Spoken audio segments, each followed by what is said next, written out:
Hello friends.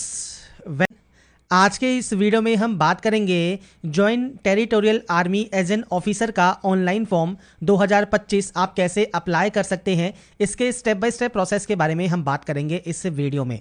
तो यहाँ पर इससे रिलेटेड जो भी जानकारी आपको चेक करनी है ये आपको इसकी ऑफिशियल वेबसाइट पर या वीडियो डिस्क्रिप्शन में jobrasa.com पर आपको देखने को मिल जाएगी। अगर आप एप्लीकेबल हैं, एलिजिबल हैं, अप्लाई करना चाहते हैं तो आप इसके लिए ऑनलाइन अप्लाई कर सकते हैं। तो यहाँ पर फ्रेंड्स से देखिए जो ये वैकेंसी है इसमें ऑल इंडिया कैंडिडेट एलिजिबल हैं और इससे रिलेटेड सारी जानकारी मैंने आपको पहले ही प्रोवाइड की हुई है। 12 मई से 10 जून तक आप इसमें आवेदन कर सकते हैं। अप्लाई करने से पहले फ्रेंड्स इसका देखिए जो ऑफिशियल नोटिफिकेशन है वो आप जरूर ध्यान से पढ़ लें, जिसमें फ्रेंड्स सारी जानकारी आपको मिल जाती है।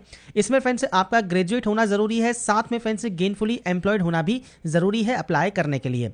और कैसे आपको अप्लाई करना है इसके बारे में हम बात करने वाले हैं। तो सबसे पहले आपको इसके ऑफिशियल ऑनलाइन अप्लाई पोर्टल पर आना होगा अप्लाई करने के लिए, जो कि इसका ऑफिशियल पोर्टल है। अब इस पोर्टल का लिंक कहां मिलेगा, तो आपको वीडियो डिस्क्रिप्शन में या पिन कमेंट में jobrasa.com का लिंक मैंने आपको प्रोवाइड किया हुआ है, वहां पर जाकर आप इसके लिंक को चेकआउट कर सकते हैं। इसके बाद देखिए यहां पर रजिस्टर और लॉगिन का ऑप्शन है, तो आप यहां से रजिस्टर या लॉगिन कर सकते हैं, या नीचे आने पर भी आपको यहां पर रजिस्टर और लॉगिन का ऑप्शन मिल जाएगा। कोई भी दिक्कत है तो आप दिए गए हेल्पलाइन नंबर पर भी संपर्क कर सकते हैं। सबसे पहले रजिस्टर वाले ऑप्शन पर आप क्लिक करेंगे रजिस्ट्रेशन करने के लिए, तो ये प्रोसेसिंग एक बार कंप्लीट होने दे।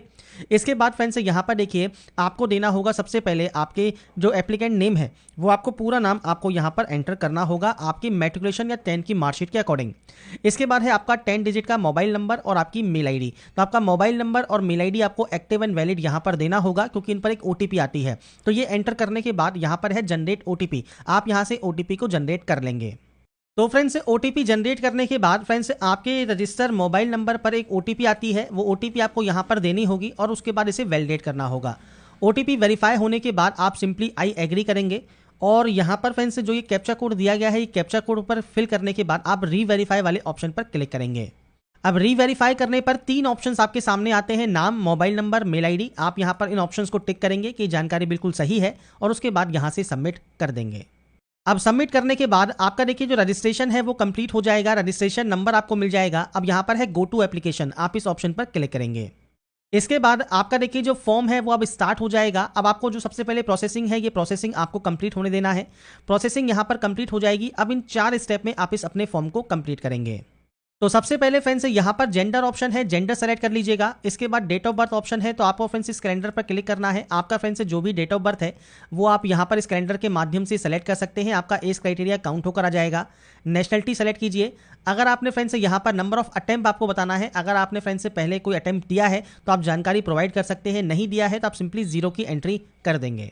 इसके बाद फ्रेंड्स नेक्स्ट ऑप्शन है आपके फादर नेम का, मदर नेम का, और ये भी आपकी 10 की मार्कशीट के अकॉर्डिंग आपको देना होगा।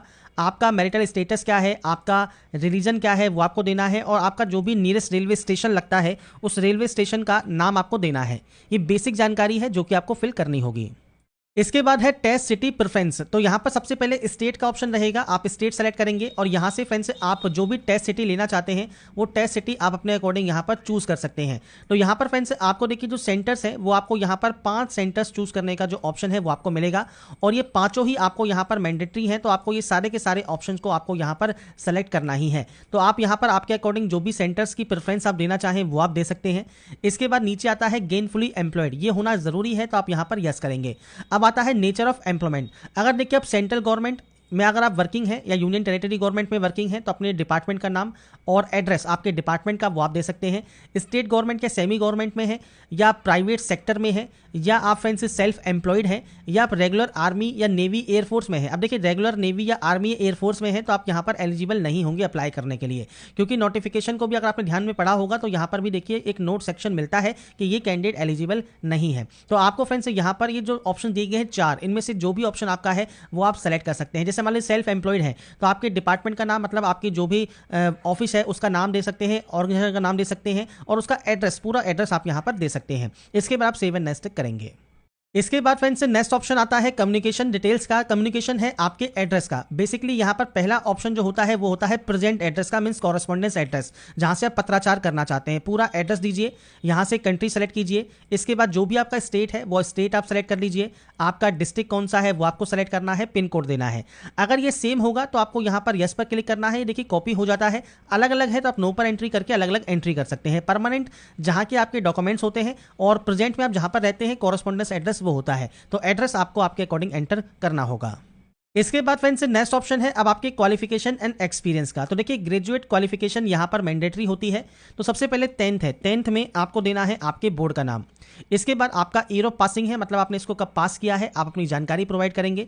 आपके इंस्टीट्यूट का नाम आपको देना है, मतलब आपने इसको कब पास किया है। इसके बाद है फ्रेंड्स यहाँ पर देखिए CGPA है, तो आपको CGPA ऑब्टेन टोटल CGPA आपको देना है और आपका जो परसेंटेज कैलकुलेट करके आपको देना होगा। आपके बोर्ड का जो फॉर्मूला होता है उसके अकॉर्डिंग, या फ्रेंड्स आपका जो भी CGPA आपने ऑब्टेन किया है इसे आप 9.5 से मल्टीप्लाई करेंगे तो आपकी परसेंटेज आ जाएगी। या आप गूगल पर भी परसेंटेज को कन्वर्ट करने के लिए CGPA टू परसेंटेज कैलकुलेटर आपको मिल जाएंगे, वहां से आप कैलकुलेट कर सकते हैं। परसेंटेज सिस्टम है तो सिंपली आपको यहाँ पर आपके मार्क्स ऑब्टेन टोटल मार्क्स देने हैं, परसेंटेज आ जाती है। ऐसे ही 10+2 में भी आपको यहाँ पर देना है आपके बोर्ड का नाम। इसके बाद आपको यहाँ पर देना है आपने इसको कब पास किया है, आपके फ्रेंड्स इंस्टीट्यूट का नाम क्या है वो आपको देना है, आपका फ्रेंड्स यहाँ पर स्ट्रीम कौन सा है वो आपको देना है। इसके बाद फ्रेंड्स सेम आपका परसेंटेज है, CGPA है, वो जानकारी आपको देनी होगी, आपके नंबर्स की एंट्री करनी है और परसेंटेज आपको देना है। डिग्री यहाँ पर मैंडेटरी है, तो आपने कौन सी डिग्री की हुई है वो आपको देना है। यूनिवर्सिटी कौन सी है, तो मैं यहाँ पर सिर्फ शॉर्ट में लिख रहा हूँ, पूरी यूनिवर्सिटी का फुल नेम आपको देना होगा। आपके इंस्टीट्यूट का जो नाम है वो आपको यहाँ पर प्रोवाइड करना होगा। इसके बाद स्ट्रीम या ब्रांच कौन सी है वो आपको जानकारी देनी है। या फ्रेंड्स आप यहाँ पर इस तरह से आपकी जो भी सब्जेक्ट्स के नेम है वो आप यहाँ पर दे सकते हैं। इसके बाद friends month and year of passing आपको देना है, आपने इसको कब पास किया है, तो आपका जो भी month and year of passing है वो आप यहाँ पर प्रोवाइड करेंगे। आपको इस कैलेंडर के माध्यम से ये जानकारी आपको प्रोवाइड करनी होगी। सेम आपका परसेंटेज है, CGPA है, वो जानकारी आपको देनी है और आपके फ्रेंड्स से नंबर्स की आपको यहाँ पर एंट्री करनी होगी। इसके बाद फ्रेंड्स से नीचे आने पर कोई एडिशनल क्वालिफिकेशन है तो आप उसकी जानकारी यहाँ पर देना चाहें तो दे सकते हैं। इसके बाद है लीगल डिटेल्स, तो आपके खिलाफ कोई भी क्रिमिनल केस है या नहीं है, अरेस्टेड या वगैरह आप हुए नहीं हुए हैं, कन्विक्टेड बाय एनी कोर्ट है या नहीं है, तो ये जानकारी है जो कि आपको यहाँ पर सिंपली देनी होगी। तो आप यहाँ पर अपने अकॉर्डिंग ऑप्शंस को देंगे और सेव एंड नेक्स्ट कर देंगे। इसके बाद आता है अब आपके डॉक्यूमेंट्स अपलोड। अब देखिए सबसे पहले है आपका फोटोग्राफ अपलोड, तो आप यहाँ इस ऑप्शन पर क्लिक करेंगे। 100 से 200 KB में फोटोग्राफ आपको अपलोड करना है। सिग्नेचर आपको अपलोड करना है 80 से 150 KB में JPG फॉर्मेट में। 10th का मार्कशीट आपको अपलोड करना है, सर्टिफिकेट अपलोड करना है जिसपे डेट ऑफ बर्थ लिखा हो। 12th का सर्टिफिकेट मार्कशीट, आपकी एसेंशियल डिग्री मार्कशीट सर्टिफिकेट भी आपको अपलोड करना है PDF फॉर्मेट में 100 से 1 MB के साइज में। इसके अलावा कोई एडिशनल डिग्री है तो आप उसकी जानकारी भी यहाँ पर दे सकते हैं। तो यहाँ पर फ्रेंड्स आपके documents and photograph and signature upload करने के बाद देखिए यहाँ पर एक ऑप्शन है व्यू का, व्यू अपलोडेड फोटो। आप यहाँ से अपनी फोटो अपलोड चेक कर लेंगे। आपका फ्रेंड्स सिग्नेचर को आपको यहाँ पर चेक करना है, ऐसे ही आपके डॉक्यूमेंट्स आपको चेक करने हैं। ये चेक करना जरूरी है तो ही आपका फॉर्म सबमिट होगा। इसके बाद पेमेंट आपको शो होता है जो कि आपको ऑनलाइन मोड में जमा कराना है। यहाँ से आपको सबसे पहले इन ऑप्शंस को डिक्लेयर करना होगा, मतलब आई एग्री करना होगा। इसके बाद आप इस कैप्चा कोड को फिल करेंगे और उसके बाद यहाँ से प्रीव्यू चेक करेंगे। अगर फ्रेंड्स आपको लगता है प्रीव्यू में कोई गलती हो गई है तो बैक जाकर उस गलती को सही कर लें। अगर आपको लगता है कोई भी गलती नहीं है तो ही आप यहां पर सबमिट करके आई एग्री करेंगे। इसके बाद आपको रिडायरेक्ट कर दिया जाएगा बिल डेस्क पर। तो देखिए नेट बैंकिंग के माध्यम से, चाहे आप SBI यूजर हैं या अदर बैंक यूजर हैं, डेबिट कार्ड या क्रेडिट कार्ड के माध्यम से, UPI के माध्यम से भी, तो आप इस ऑप्शन को क्लिक कर दें। और उसके बाद फ्रेंड्स आपका देखिए जो QR कोड है इसके माध्यम से आप अपना जो पेमेंट है वो कंप्लीट कर सकते हैं। और जैसे ही आप स्कैन करके अपने पेमेंट को कंप्लीट करेंगे किसी भी ऐप से, तो आपका पेमेंट वेरीफाई होने के बाद आपका फॉर्म फाइनली सबमिट हो जाएगा। तो यहाँ पर देखिए फ्रेंड्स जो प्रोसेस है टेरिटोरियल आर्मी का ऑनलाइन फॉर्म आप कैसे अप्लाई कर सकते हैं ऑफिसर पोस्ट के लिए, इसकी जो स्टेप बाय स्टेप प्रोसेस है वो मैंने आपको बता दी है। आप चाहें तो बाद में भी लॉगिन सेक्शन पर जाकर अपनी यूजर आईडी एंड पासवर्ड के साथ लॉगिन कर सकते हैं। यूजर आईडी एंड पासवर्ड आपकी मेल आईडी पर और आपके मोबाइल पर भी आपको सेंड किया जाता है।